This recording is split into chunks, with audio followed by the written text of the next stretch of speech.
Você acha que, do ponto de vista da perspectiva estratégica da esquerda, é hora de retomar o conceito de revolução para reorganizar o pensamento da esquerda? Reassociar emancipação ao conceito de revolução?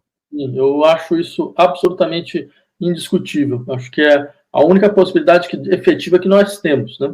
Eu acho que essa degradação do conceito de revolução, ou do princípio de revolução como princípio político, feita nessas últimas décadas, só levou a esquerda a um enfraquecimento brutal. E no caso brasileiro, acho isso ainda mais importante, porque a esquerda brasileira ela tem uma tendência absolutamente inacreditável a uma espécie de legalismo suicida. Ela é o último setor a continuar acreditando que, se nós seguirmos claramente a lei, tudo vai funcionar bem. Não vai funcionar, não. O problema é que o pessoal não respeita a lei, não respeita a Constituição, não respeita os direitos. Eu diria que, desculpa, isso é de um equívoco brutal, porque ignora como esses processos de consolidação da ordem jurídica e institucional do Brasil foram feitos em cima de conflitos sociais tremendos, nos quais boa parte dos conflitos nós perdemos, inclusive, né? Nós perdemos. E digamos, essa perda está lá marcada no ordenamento jurídico nacional, né? Então, a esquerda ela não pode ser legalista, ela tem que ser insurrecional e revolucionária, né? Sob o risco de acontecer o que aconteceu já uma vez, né? Eu, quando fui editar os textos do Marighella, né? Bem, primeiro eu fiquei absolutamente impressionado, porque eu falei, mas não é possível. Quer dizer, são textos analíticos extremamente bem articulados, né? E isso desapareceu do debate da esquerda nacional. Desapareceu, eu mesmo não conhecia, imagina, eu sou professor de universidade, então que a gente é pago para isso, para sair correndo. Seu pai era militante da Ação Libertadora Nacional, não era da LN? Meu pai foi da LN, exatamente. E aí, bem, mas o interessante é que quando ele faz a análise do golpe de 64, ele diz, olha, o problema todo foi que a gente apostou numa saída negociada, numa espécie de negociação segura e lenta, de um processo seguro e lento de transformação. O PCB tinha uma capacidade de mobilização enorme, e o resultado foi que a gente não estava nem preparado para o golpe. Teve um golpe e ninguém nem estava preparado. Quer dizer, qual é o risco de acontecer isso mais uma vez? Claro. Deixa eu ainda fazer uma questão no plano internacional, para poder compreender teu raciocínio na sua plenitude. Você acredita que a pandemia, aprofundando a crise do capitalismo, como defendem alguns estudiosos, pode levar esse sistema, o sistema capitalista, a abandonar os paradigmas neoliberais, alterando a base material sobre a qual ocorrem ou ocorreram as rebeliões dos últimos anos? Pode, isso pode acontecer. É uma estratégia que a gente viu já em operação, é a estratégia Biden, né? Quer dizer, que dando essa guinada mais ou menos inesperada, né? Em uma recuperação da perspectiva rooseveltiana na política norte-americana, né? Que era algo que o Obama deveria ter feito, né? Que era que se esperava que ele fizesse, né? Dar uma guinada rooseveltiana no Partido Democrata. Só que quem fez foi o Biden, porque, entre outras coisas, ele percebeu muito claramente que a continuação da dinâmica neoliberal, ela inclusive, poderia fortalecer setores da direita norte-americana que são incontroláveis, né? Setores que os consórcios tradicionais oligárquicos do poder não conseguem controlar completamente. Que é o que a gente viu, é uma espécie de...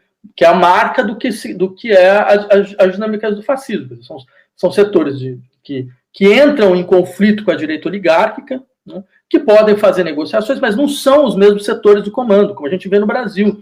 A gente vê uma briga fundamental que acontece no Brasil entre essa extrema-direita popular, né, que é do Bolsonaro, e a direita oligárquica tradicional que a gente conhece. Então, eu diria, isso pode ocorrer de um lado, pela força da influência norte-americana, pelo fato de que a Alemanha também ela preservou uma economia social de mercado que é a versão deles do neoliberalismo. Quer dizer, o neoliberalismo alemão, né, que vem do ordo liberalismo, ele é um neoliberalismo mitigado, não é a versão austríaca, norte-americana, que vai ser implementada no Chile, que a gente conhece. E essa foi mais resiliente. E ela foi mais astuta, ela conseguiu acabar com a esquerda completamente na Alemanha. Quer dizer, a social-democracia alemã não tem nenhuma função de existência, nenhuma razão de existência.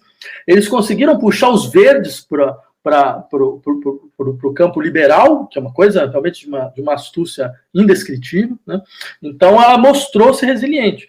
E os países onde esse processo de acumulação primitiva brutalizado neoliberal é feito sem nenhuma compensação, eles vão ter que tentar se acertar de uma maneira ou de outra. Ou vão pegar essa via brasileira, que é a via da violência aberta e declarada, né? Mas ela também é uma via, a gente sabe, ela tem uma série de obrigações e exigências, que você precisa de, por exemplo, sei lá, eu estou na França, né? Faz décadas que não acontece aqui o que aconteceu no mês passado, são os militares franceses fazerem declarações políticas públicas, né, contra uma possível islamização da sociedade, todos esses delírios. Desde a Guerra da Argélia, no início Desde a Guerra da Argélia. Isso indica que as placas tectônicas elas estão se movendo. Agora, você acha que o capitalismo, na sua atual etapa de financiarização, ele suporta mudanças que venham a reposicionar os salários e os direitos dos trabalhadores, gerando uma onda de perspectiva de prosperidade, como ocorreu nos anos 50 e nos anos 60, no auge do estado de bem-estar social? O capitalismo financeiro suporta esse tipo de recomposição dos ganhos da classe trabalhadora? É uma bela questão, Breno. Eu acho que só a condição de fazer o que o welfare state fez, não fazer o que o welfare state fez, que é jogar todo mundo para uma classe média, né? Eu acho que a tendência, só vai se ver, a tendência é que você elimine brutalmente todos os estratos médios e você simplesmente suba um pouco o pessoal que está mais embaixo, né? Impeça que eles entrem na pobreza absoluta, né? Porque, para que fosse o contrário, seria necessário não só um programa de taxação de renda, todo esse tipo de coisa, mas uma radical limitação dos ganhos, renda do setor da elite de alta concentração. E o que a pandemia não mostrou foi o contrário. Claro. Foi esses setores, eles entraram num grau absurdo de concentração, que assim, sei lá, a Amazon é um país. Agora, eles têm um PIB de um país. Né? Então, imaginar que você vai conseguir puxar as pessoas para baixo pela simples... falando, olha, é necessário que cada um contribua, isso é completamente impossível. Sim, e há um problema adicional, não é? Porque a nova revolução tecnológica, a chamada Revolução 4.0, ela libera muito trabalho humano para poder preservar os ganhos da classe trabalhadora ou recompô-los. Seria necessário uma renda mínima universal que somente poderia ser implementada a partir de uma distribuição de renda e riqueza brutal.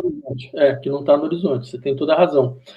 O que eu acho que pode acontecer é que, bem, como eles perceberam que você tem setores majoritários da população que estão em insurreição potencial, você vai ter um tempo de 5, 10 anos na qual, paulatinamente, certos programas vão sendo oferecidos, na expectativa de você impedir... Mais uma lógica tática de contenção. Mais uma lógica tática. Eu acho que isso... E como existe um certo nível de recurso, e como existe, digamos assim, gordura para queimar no setor financeiro internacional, sem que ninguém perca nada, sem que ninguém perca absolutamente nada, então acho que eles vão jogar com isso. Acho que esse é um horizonte central.